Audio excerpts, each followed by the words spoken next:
मित्रांनो, आज आपण शिकणार आहोत एक पुढची रचना। यापूर्वीच्या सगळ्या रचना तुम्हाला समजल्या असतीलच, नसतील समजल्या तर तुम्ही कमेंट्स मध्ये सांगू शकता की सर ही रचना आम्हाला समजली नाही, पुन्हा समजावून सांगा। आज आपण बघतोय शुड हॅव ची रचना। शुड ची रचना आपण बघितली, ज्यामध्ये आपण असं बघितलं की एखादी गोष्ट करायला पाहिजे किंवा करायला हवी। यू शुड आस्क मी, तुम्ही मला विचारायला पाहिजे। You should complete that task, तुम्ही ते काम पूर्ण करायला पाहिजे। आपण खरं बोललं पाहिजे, यू शुड स्पीक ट्रू, आपण खोटं नाही बोललं पाहिजे, you should not lie. So शूडचा अर्थ आपण समजून घेतला। शुड आय आस्क यू, मी तुम्हाला विचारलं पाहिजे का।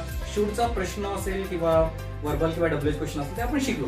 आता आपण बघणार या ठिकाणी की शुड हॅवचा वापर कसा करायचा। तर मराठीमध्ये त्याचा अर्थ होतो एखादी क्रिया करायला पाहिजे होती, एखादी क्रिया करायला पाहिजे होती किंवा एखादी क्रिया करायला हवी, या अर्थाने आपण शूडचा सोबत हॅव वापरून क्रियापदाचं तिसरं रूप यासोबत वापरायचं आपल्याला। या प्रकारचा अर्थ आपल्याला घेऊ शकतो।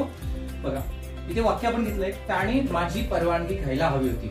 बघा या वाक्यामध्ये घेण्यासाठी आपण शब्द निवडलाय टेक, आणि परवानगीसाठी आपण शब्द निवडलाय तो म्हणजे परमिशन, माझी परवानगी, माय परमिशन। सो वाक्यातला जो सब्जेक्टिव्ह पार्ट आहे तो आहे त्याने। त्याने म्हणजे मला, आणि मराठीमध्ये आपण इंग्लिशमध्ये त्याला आपण म्हणतो ही। सो त्याने म्हणजे ही सब्जेक्ट आहे, ही नंतर आपण वापरली रचना शुड हॅव। शुड हॅव नंतर घेणे, यासाठी आपण क्रियापदाचं तिसरं रूप घेतलं टेकन। त्याचं पहिलं रूप होतं टेक, दुसरं रूप टू, आणि तिसरं रूप घ्यायचं आपल्याला taken. So he should have taken my permission, म्हणजेच त्याने माझी परवानगी घ्यायला हवी होती। दुसरं आपण घेतलं की तू परीक्षेपूर्वी अभ्यास करायला हवा होता। एखादी क्रिया करायला पाहिजे होती, करायला हवी होती, या अर्थाची आपली रचना आहे। रचना इंग्लिश मध्ये आहे should have plus V3, okay, subject plus. आपण नंतर मग कॉम्प्लिमेंटरी पार्ट, ऑब्जेक्टिव्ह पार्ट कुठलाही वापरू शकतो। सो तू म्हणजे यू शुड हॅव स्टडीड, तू अभ्यास करायला हवा होता किंवा तू अभ्यास करायला पाहिजे होता। यू शुड हॅव स्टडीड कुठे, तर बिफोर एक्झामिनेशन, परीक्षेपूर्वी।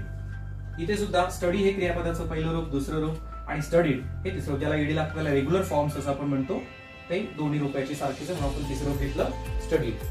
सो एवढी सिंपल अशी रचना आहे की शुड हॅव प्लस क्रियापदाचं तिसरं रूप, म्हणजेच काय, क्रिया करायला पाहिजे होती किंवा क्रिया करायला हवी होती, या अर्थाने आपण यासोबत महत्वाची सूचना, यासोबत क्रियापदाचे तिसरं रूप आपल्याला वापरायचं आहे। आणि तशा प्रकारचं वाक्य असेल सूत्र, त्यानुसार आपल्याला ते इंग्लिशमध्ये कन्वर्ट करता येईल। ही रचना खूप सोपी आहे। बऱ्याच वेळेला आपल्याला एखादं सांगायचं असतं की तू असं करू शकला असता, किंवा एखादी क्रिया तू असं करायला हवी होती, जेव्हा आपण म्हणतो तुम्ही वेळेवर यायला पाहिजे होतं, ओके। सो कसं सांगाल, you should have come on time, वेळेवरती। सो शुड हॅव, कम, केम, कम, कम त्याचं तिसरं रूप आहे। तुम्ही मला सांगायला हवं होतं, यू शुड हॅव